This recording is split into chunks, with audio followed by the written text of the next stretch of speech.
Болницата за белодробни заболувања кај деца Козле веќе втор ден е без вода.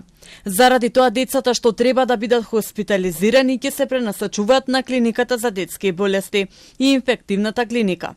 Во Козле ќе се вршат само дневни прегледи. Нови пациенти кои што ќе доаѓаат, а се за хоспитализација, ќе се упатуваат на детската клиника, а за некои ентерални инфекции ќе поголеми деца и на инфективната клиника, бидејќи е невозможно да се лекуваат болнички пациенти во услови без вода.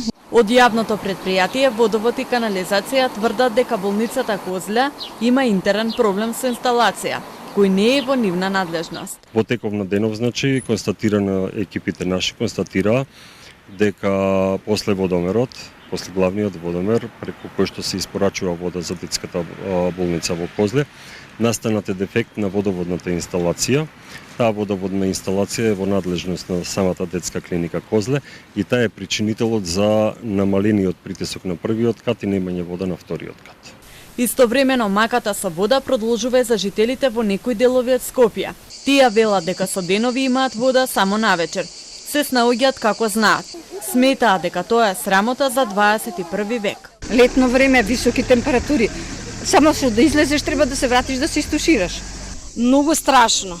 Се обидуваме некако, набавуваме шишиња за пиење и полниме за потреби техничка вода. Кога ќе дојде? Проблемот е со водата, видите, има и луѓе со 6 луѓе, со деца, со стари луѓе, многу страшно. До 2 сат ноќеска доаѓа. И сабајле од 2 дојде до 8 сабајле. А 8 спиеш, кога да напуниш.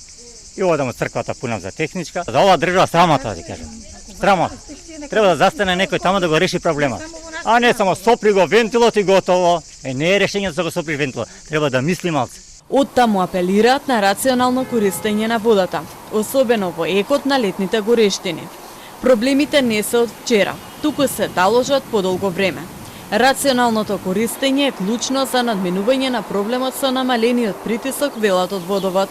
Инспекторите се на терен и лоцираат нелегални приклучоци, односно кражби на вода. Да не се врши злоупотреба на водата од типот на непотребно полевање на бавчи, на ниви, на оранжери, разладување на улици, перење автомобили, полнење базени, нелегалните приклучоци. Од Водовод забележуваат дека потрошувачката на вода оваа година е зголемена за 15 до 20%.